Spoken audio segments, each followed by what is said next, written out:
Chapter 4. Lottie.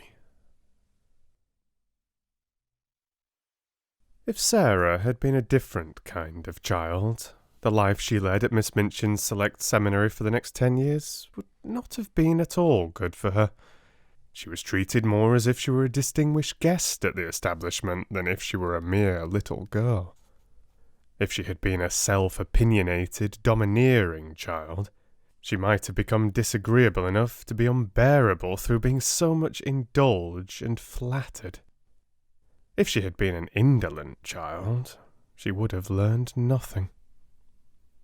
Privately, Miss Minchin disliked her, but she was far too worldly a woman to do or say anything which might make such a desirable pupil wish to leave her school. She knew quite well that if Sarah wrote to her papa to tell him she was uncomfortable or unhappy, Captain Crewe would remove her at once. Miss Minchin's opinion was that if a child were continually praised and never forbidden to do what she liked, she would be sure to be fond of the place where she was so treated. Accordingly, Sarah was praised for her quickness at her lessons, for her good manners, for her amiability to her fellow pupils, for her generosity if she gave sixpence to a beggar out of her full little purse. The simplest thing she did was treated as if it were a virtue, and if she had not had a disposition and a clever little brain, she might have been a very self-satisfied young person. But the clever little brain told her a great many sensible and true things about herself and her circumstances, and now and then she talked these things over to Ermengarde as time went on. "Things happen to people by accident," she used to say. "A lot of nice accidents have happened to me. It just happened that I always liked lessons and books and could remember things when I learned them. It just happened that I was born with a father who was beautiful and nice and clever and could give me everything I liked. Perhaps I have not really a good temper at all. But if you have everything you want and everyone is kind to you, how can you help but be good-tempered?" "I don't know," looking quite serious, "how I shall ever find out whether I am really a nice child or a horrid one. Perhaps I'm a hideous child, and no one will ever know, just because I never have any trials." "Lavinia has no trials," said Ermengarde stolidly, "and she is horrid enough." Sarah rubbed the end of her little nose reflectively, as she thought the matter over. "Well," she said at last, perhaps that is because Lavinia is growing." This was the result of a charitable recollection of having heard Miss Amelia say that Lavinia was growing so fast that she believed it affected her health and temper. Lavinia, in fact, was spiteful. She was inordinately jealous of Sarah. Until the new pupil's arrival, she had felt herself the leader in the school. She had led because she was capable of making herself extremely disagreeable if the others did not follow her. She domineered over the little children, and assumed grand airs with those big enough to be her companions.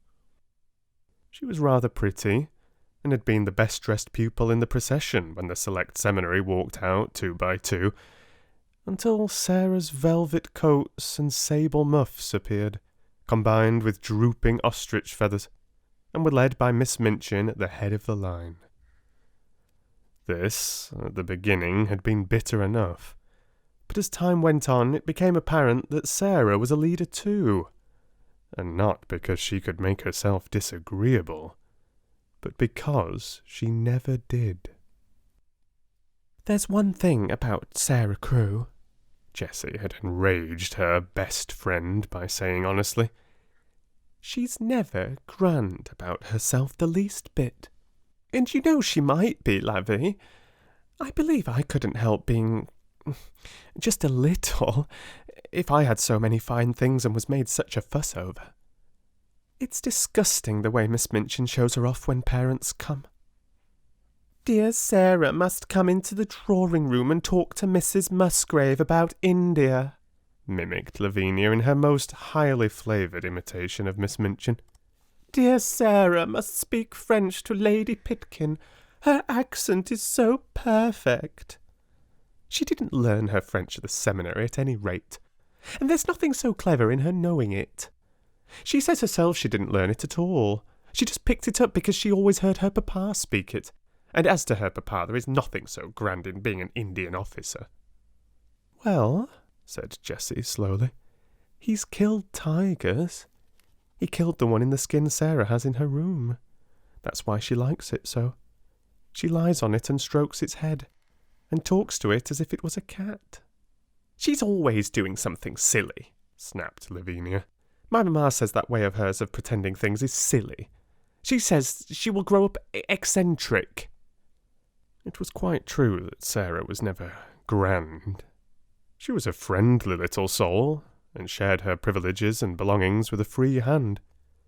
The little ones, who were accustomed to being disdained and ordered out of the way by mature ladies, aged 10 and 12, were never made to cry by this most envied of them all. She was a motherly young person, and when people fell down and scraped their knees, she ran and helped them up and patted them, or found in her pocket a bonbon or some other article of a soothing nature. She never pushed them out of the way or alluded to their years as a humiliation and a blot upon their small characters. If you are 4, you are 4, she said severely to Lavinia on an occasion of her having, it must be confessed, slapped Lottie and called her a brat. But you'll be 5 next year, and 6 the year after that.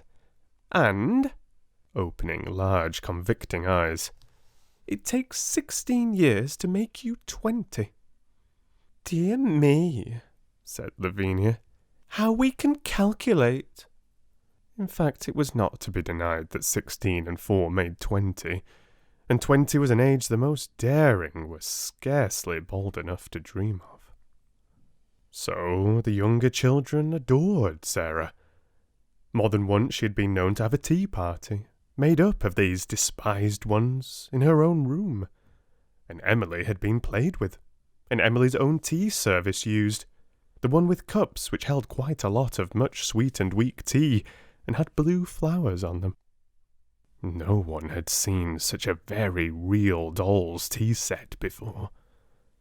From that afternoon, Sarah was regarded as a goddess and a queen by the entire alphabet class. Lottie Lay worshipped her to such an extent that if Sarah had not been a motherly person, she would have found her tiresome. Lottie had been sent to school by a rather flighty young papa who could not imagine what else to do with her. Her young mother had died, and as the child had been treated like a favourite doll or a very spoiled pet monkey or lapdog ever since the first hour of her life, she was a very appalling little creature.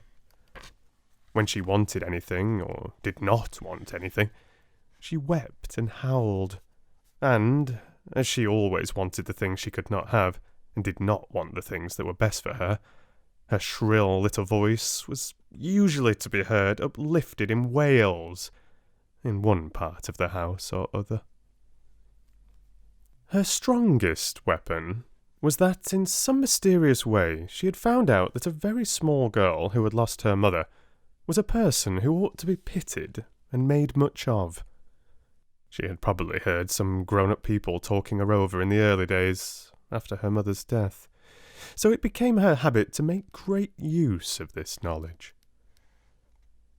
The first time Sarah took her in her charge was one morning when, on passing a sitting room, she heard both Miss Minchin and Miss Amelia trying to suppress the angry wails of some child who, evidently, refused to be silenced.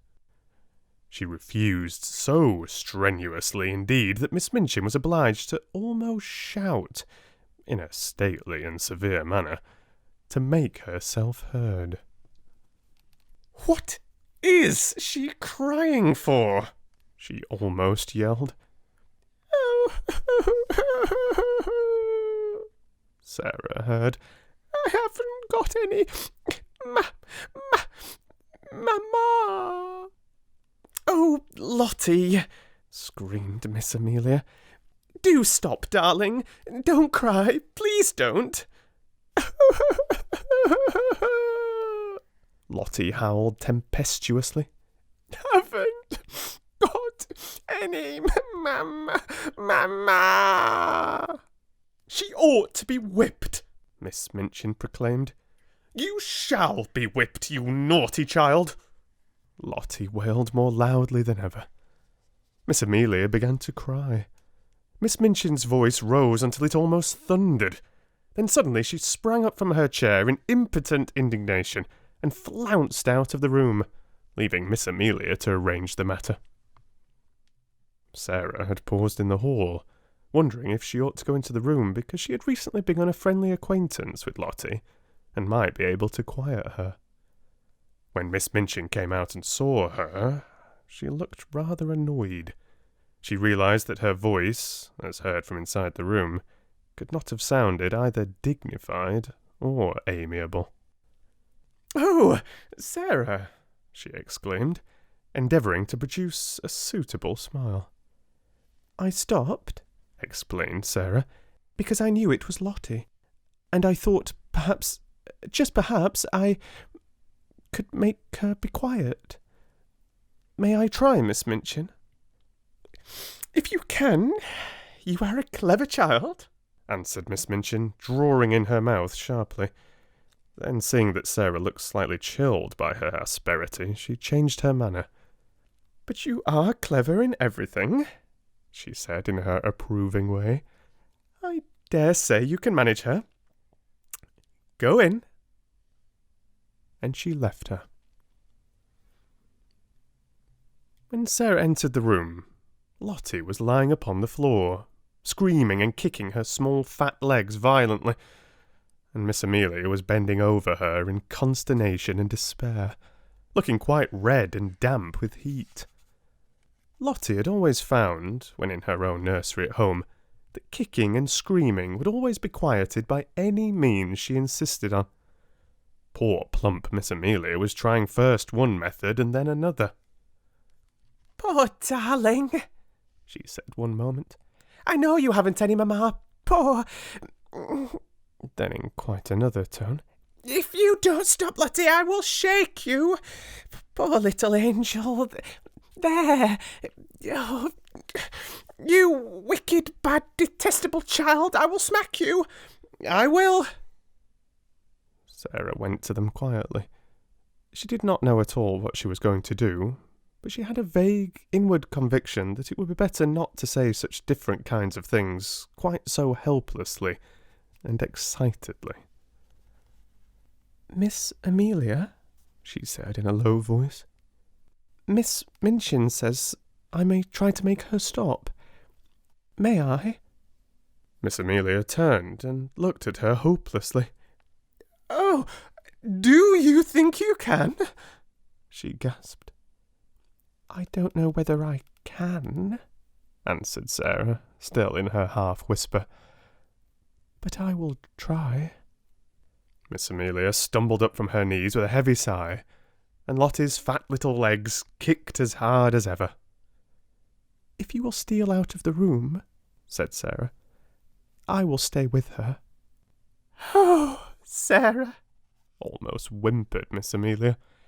"We never had such a dreadful child before. I don't believe we can keep her." But she crept out of the room, and was very much relieved to find an excuse for doing it.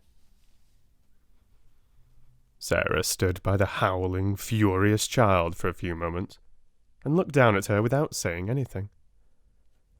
Then she sat down flat on the floor beside her, and waited.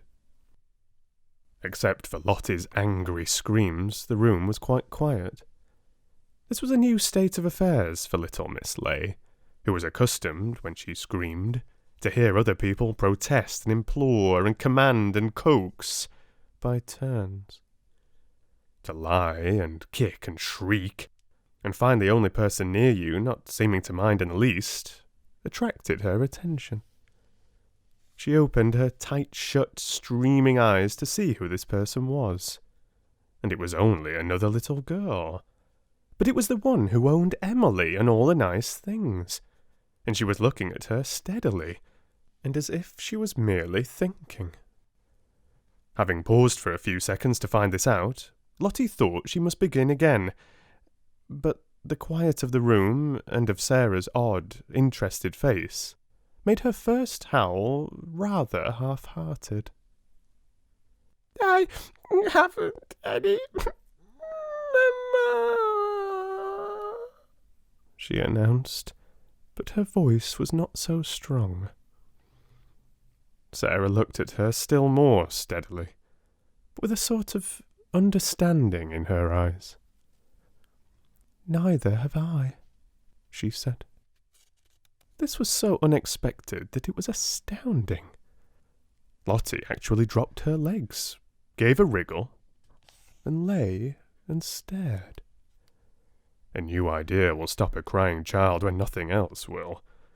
Also, it was true that while Lottie disliked Miss Minchin, who was cross, and Miss Amelia, who was foolishly indulgent, she rather liked little Sarah, little as she knew her. She did not want to give up her grievance, but her thoughts were distracted from it. So she wriggled again, and after a sulky sob, said,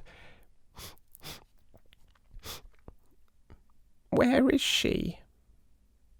Sarah paused a moment. Because she had been told that her mamma was in heaven, she had thought a great deal about the matter, and her thoughts had not been quite like those of other people. "She went to heaven," she said. "But I am sure she comes out sometimes to see me, though I don't see her. So does yours. Perhaps they can both see us now.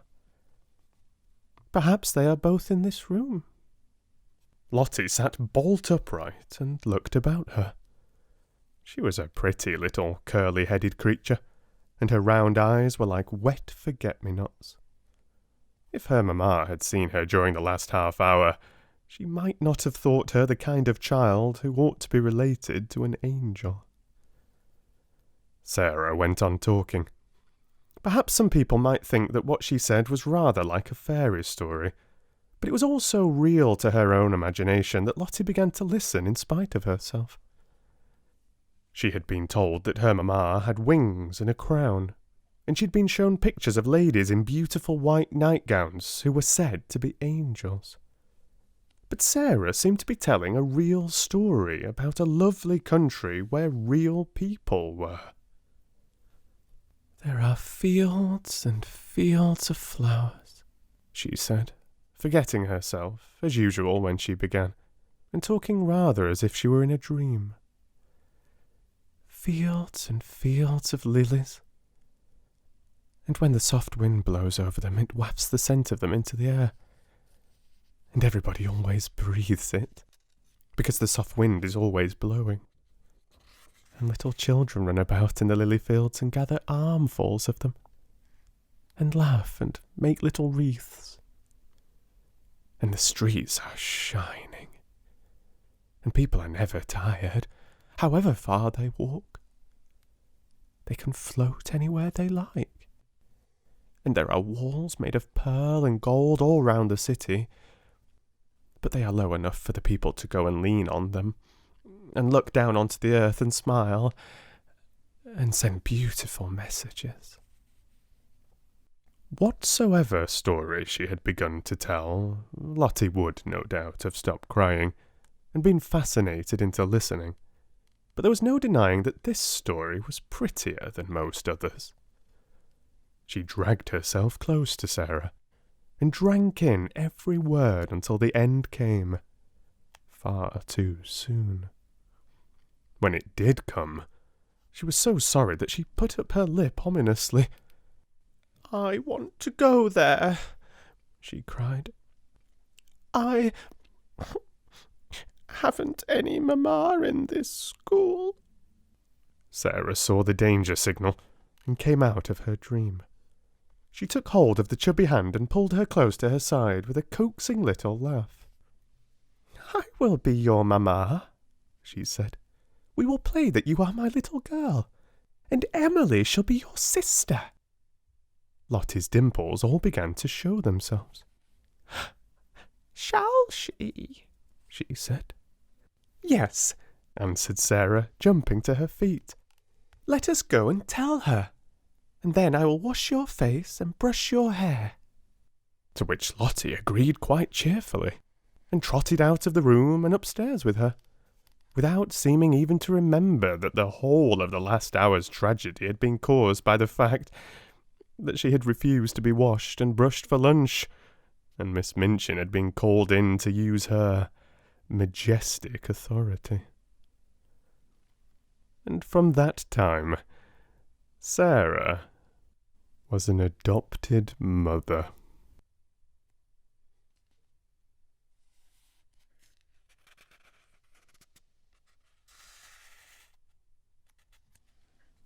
Chapter 5.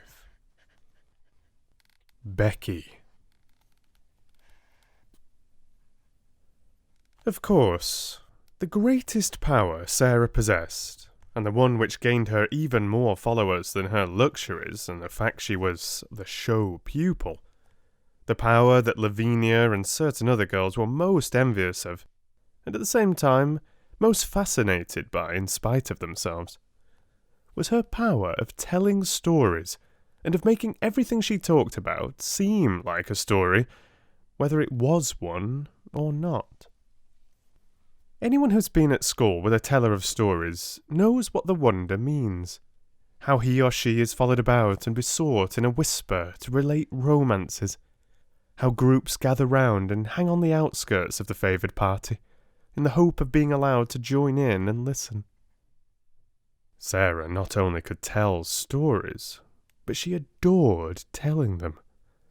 When she sat or stood in the midst of a circle and began to invent wonderful things, her green eyes grew big and shining, her cheeks flushed, and, without knowing that she was doing it, she began to act, and made what she told lovely or alarming by the raising or dropping of her voice, the bend and sway of her slim body, and the dramatic movement of her hands. She forgot that she was talking to listening children. She saw and lived with the fairy folk, or the kings and queens and beautiful ladies whose adventures she was narrating. Sometimes, when she had finished her story, she was quite out of breath with excitement, and would lay her hand on her thin, little, quick-rising chest, and half laugh as if at herself. "When I am telling it," she would say, "it doesn't seem as if it was only made up. It seems more real than you are, more real than the schoolroom. I feel as if I were all the people in the story, one after the other. It is queer."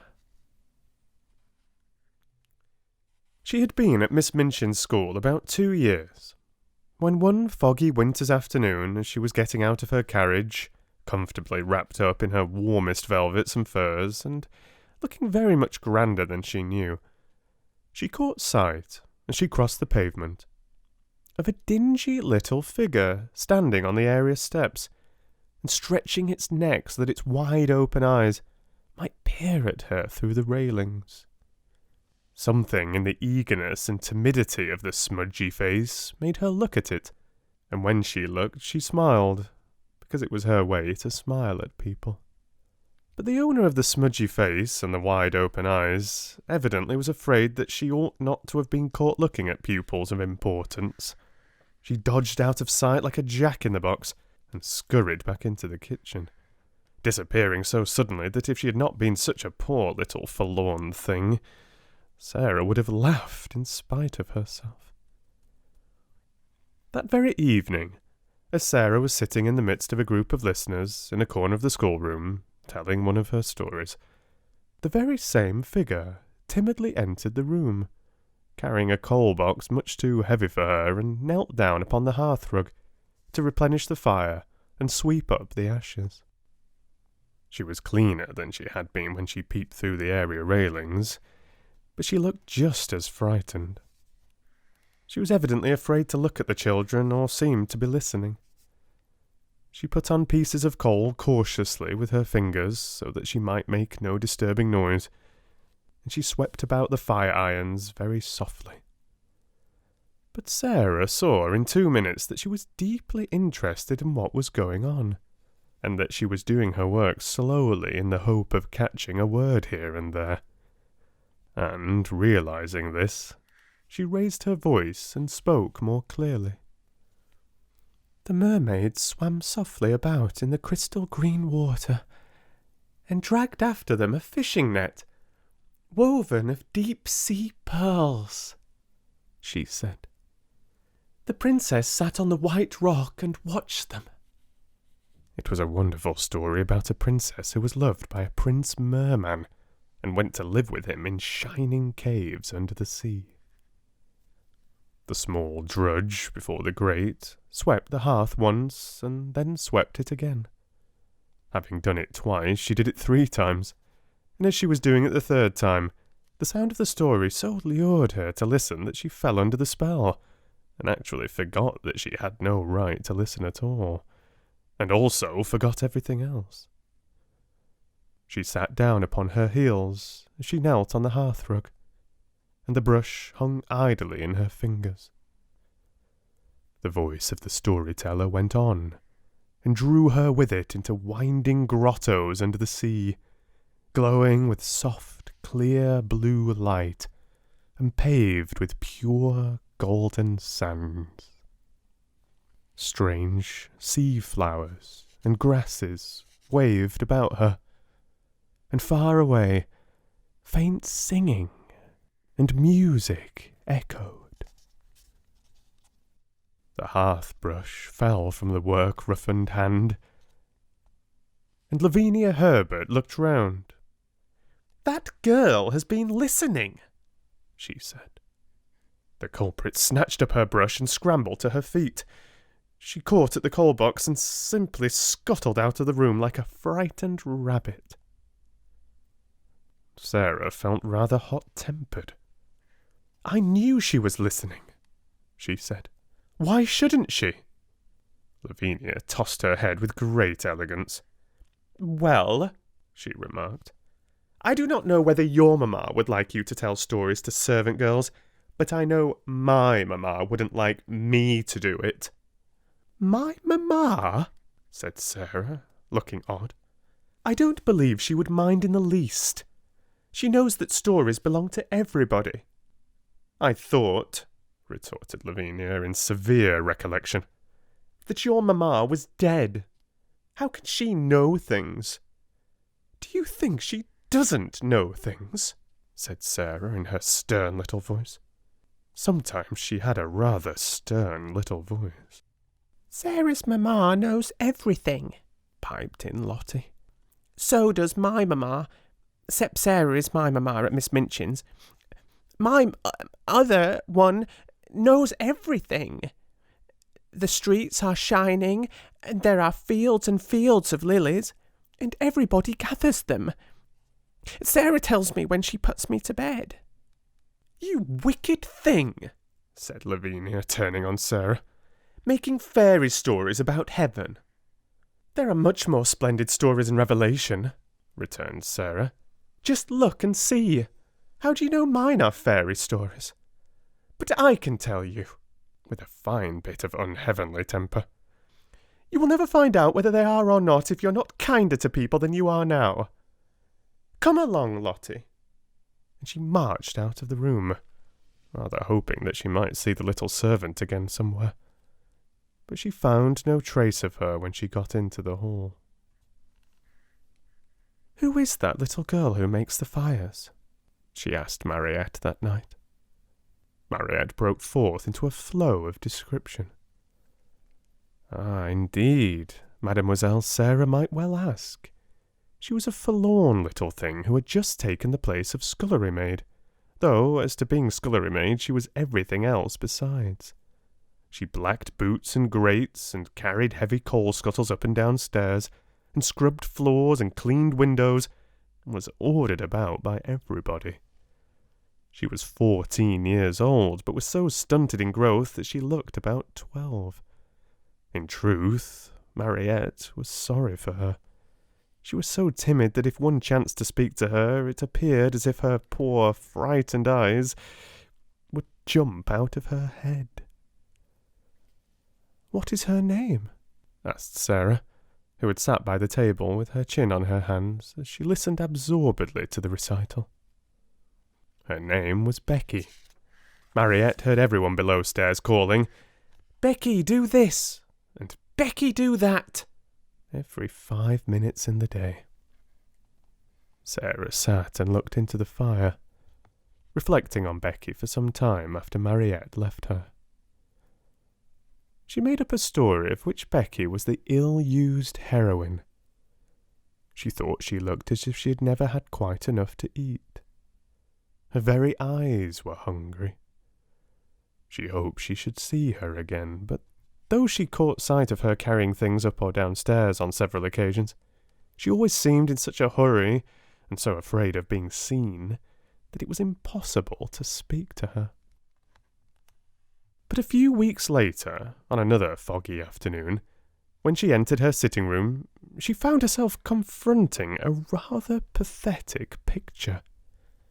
In her own special and pet easy-chair before the bright fire, Becky, with a coal smudge on her nose and several on her apron, with her poor little cap hanging half off her head, and an empty coal box on the floor near her, sat fast asleep, tired out beyond even the endurance of her hard-working young body.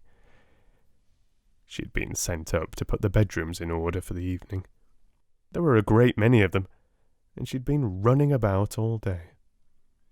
Sarah's rooms she had saved until the last. They were not like the other rooms, which were plain and bare. Ordinary pupils were expected to be satisfied with mere necessaries. Sarah's comfortable sitting room seemed a bower of luxury to the scullery maid, though it was, in fact, merely a nice, bright little room. But there were pictures and books in it, and curious things from India. There was a sofa, and a low, soft chair. Emily sat in a chair of her own, with the air of a presiding goddess, and there was always a glowing fire and a polished grate. Becky saved it until the end of her afternoon's work because it rested her to go into it, and she always hoped to snatch a few minutes to sit down in the soft chair and look about her, and think about the wonderful good fortune of the child who owned such surroundings, and who went out on the cold days in beautiful hats and coats one tried to catch a glimpse of through the area railing. On this afternoon, when she had sat down, the sensation of relief to her short, aching legs had been so wonderful and delightful that it had seemed to soothe her whole body, and the glow of warmth and comfort from the fire had crept over her like a spell, until, as she looked at the red coals, a tired, slow smile stole over her smudged face. Her head nodded forward without her being aware of it. Her eyes drooped, and she fell fast asleep. She had really been only about 10 minutes in the room when Sarah entered, but she was in as deep a sleep as if she had been, like the Sleeping Beauty, slumbering for 100 years. But she did not look, poor Becky, like a sleeping beauty at all. She looked only like an ugly, stunted, worn-out little scullery drudge. Sarah seemed as much unlike her as if she were a creature from another world. On this particular afternoon she had been taking her dancing lesson, and the afternoon on which the dancing master appeared was rather a grand occasion at the seminary, though it occurred every week. The pupils were attired in their prettiest frocks, and as Sarah danced particularly well, she was very much brought forward, and Mariette was requested to make her as diaphanous and fine as possible. Today a frock the colour of a rose had been put on her, and Mariette had bought some real buds and made a wreath to wear on her black locks. She had been learning a new delightful dance in which she had been skimming and flying about the room like a large rose-coloured butterfly, and the enjoyment and exercise had brought a brilliant, happy glow into her face. When she entered the room, she floated in with a few of the butterfly steps, and there sat Becky, nodding her cap sideways off her head. "Oh!" cried Sarah softly when she saw her. "That poor thing!" It did not occur to her to feel cross at finding her pet chair occupied by the small, dingy figure. To tell the truth, she was quite glad to find it there. When the ill-used heroine of her story wakened, she could talk to her. She crept toward her quietly, and stood looking at her. Becky gave a little snore. "I wish she'd waken herself," Sarah said. "I don't like to waken her, but Miss Minchin would be cross if she found out. I'll just wait a few minutes." She took a seat on the edge of the table, and sat swinging her slim rose-coloured legs, and wondering what it would be best to do. Miss Amelia might come in at any moment, and if she did, Becky would be sure to be scolded. "But she is so tired," she thought. "She is so tired." A piece of flaming coal ended her perplexity for her at that very moment. It broke off from a large lump and fell onto the fender. Becky started and opened her eyes with a frightened gasp. She did not know she had fallen asleep. She had only sat down for one moment and felt the beautiful glow. And here she found herself staring in wild alarm at the wonderful pupil, who sat perched quite near her, like a rose-coloured fairy, with interested eyes. She sprang up and clutched at her cap. She felt it dangling over her ear and tried wildly to put it straight. Oh, she had got herself into trouble now with a vengeance. To have impudently fallen asleep on such a young lady's chair, she would be turned out of doors without wages. She made a sound like a big, breathless sob. "Oh, miss, she stuttered. "I asked your pardon, miss. Oh, I do, miss." Sarah jumped down and came quite close to her. "Don't be frightened," she said, quite as if she had been speaking to a little girl like herself. "It doesn't matter the least bit." "I didn't go to do it, miss," protested Becky. "It was the warm fire and me being so tired. It was an impertinence." Sarah broke into a friendly little laugh and put her hand on her shoulder. "You were tired," she said. "You could not help it. You are not really awake yet." How poor Becky stared at her. In fact, she had never heard such a nice, friendly sound in anyone's voice before. She was used to being ordered about and scolded, and having her ears boxed. And this one, in her rose-coloured dancing afternoon splendour, was looking at her as if she were not a culprit at all, as if she had a right to be tired, even to fall asleep. The touch of the soft, slim little paw on her shoulder was the most amazing thing she had ever known. Ain't you angry, miss?" she gasped. "Ain't you going to tell the missus?" "No," cried out Sarah. "Of course I'm not." The woeful fright in the coal-smutted face made her suddenly so sorry that she could scarcely bear it. One of her queer thoughts rushed into her mind. She put her hand against Becky's cheek. "Why," she said, "we are just the same. I am only a little girl like you. It's just an accident that I am not you and you are not me." Becky did not understand in the least. Her mind could not grasp such amazing thoughts, and an accident meant to her a calamity in which someone was run over or fell off a ladder and was carried to the hospital. "A accident, miss?" she fluttered respectfully. "Is it?" "Yes," Sarah answered, and she looked at her dreamily for a moment. But the next she spoke in a different tone. She realized that Becky did not know what she meant. "Have you done your work?" she asked. "Dare you stay here a few minutes?" Becky lost her breath again. "Here, miss. Me." Sarah ran to the door, opened it, and looked out and listened. "No one is anywhere about," she explained. "If your bedrooms are finished, perhaps you might stay a tiny while. I thought, perhaps, you might like a piece of cake."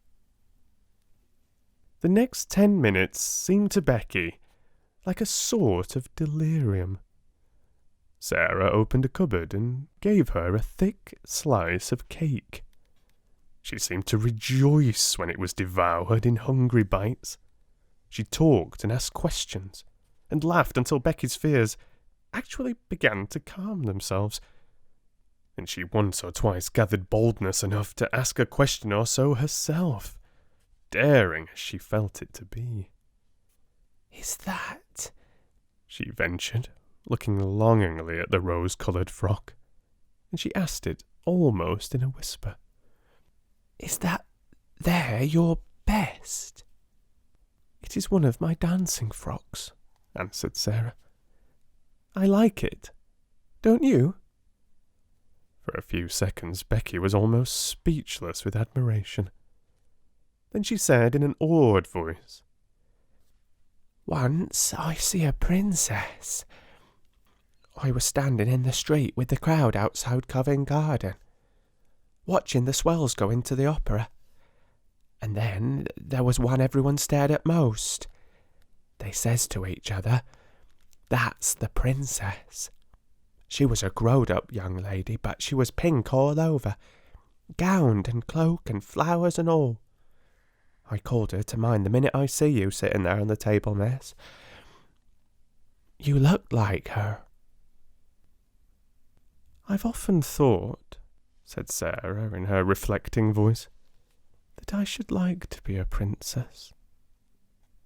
I wonder what it feels like. I believe I will begin pretending I am one." Becky stared at her admiringly, and, as before, did not understand her in the least. She watched her with a sort of adoration. Very soon Sarah left her reflections and turned to her with a new question.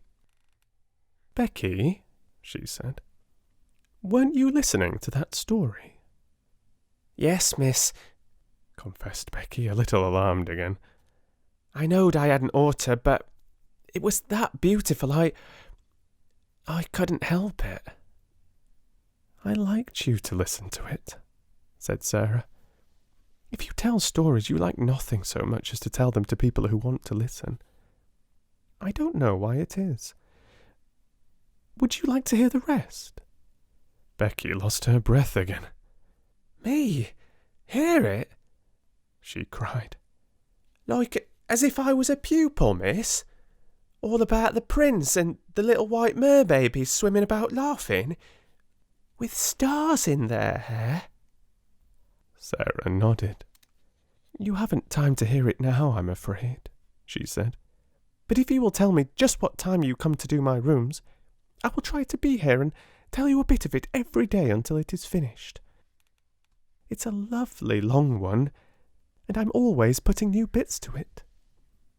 "Then," breathed Becky devoutly, "I wouldn't mind how heavy the coal boxes was, or what the cook done to me if I might have that to think of."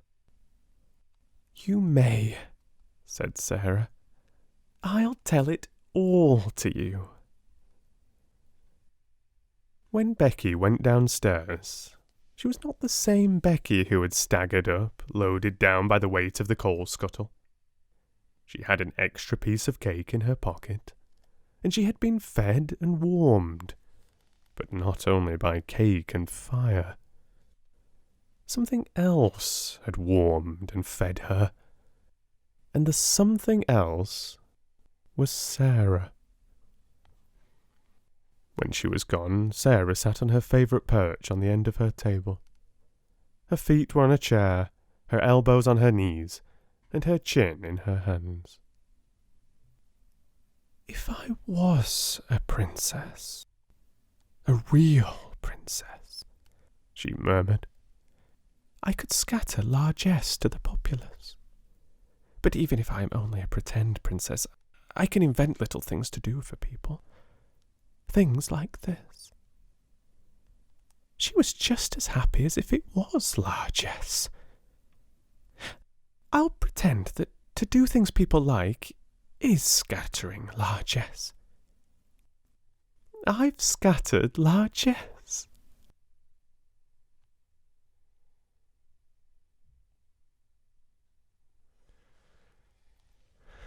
Thank you for listening.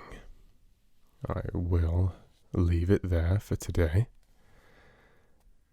A couple of lovely chapters there, I think. They were a lot of fun to narrate, so I really hope you enjoyed listening to them.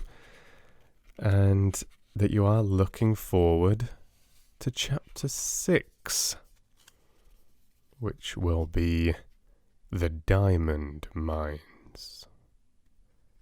And there will just be one chapter in the next part, as it's quite a long one, and that will be the same with the following part as well, which is a particularly long one, even longer than chapter 6. So those two will be coming separately, and then we'll be returning to a 2-chapter part after that. So please do leave me a comment, leave me a thumbs up if you've enjoyed this reading today and you're enjoying this series. I thought it was fantastic being introduced to Lottie and Becky. Very fun couple of characters in very different ways.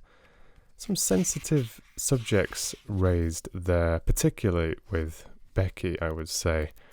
This exposition of the poverty of the common person, really, and the contrast towards those more privileged, things that we still very, very much feel today, but of course in some ways even more apparent at the time of this book's writing. But lovely stuff. I had a lot of fun with Lottie's tantrum, and also the description of how Sarah can bring a story to life, and the joy that storytellers experience, and the ways that they bring stories to life and whatnot. Definitely could relate to that. I'm sure writers, narrators, many people in all sorts of different ways can relate to those sorts of things. Parents too, teachers as well. Lovely stuff. Really enjoyed those 2 chapters. Okay, so thank you so much again for joining me today. You take care. Thank you for all of my supporters. Thank you for all the encouragement. And read to you soon.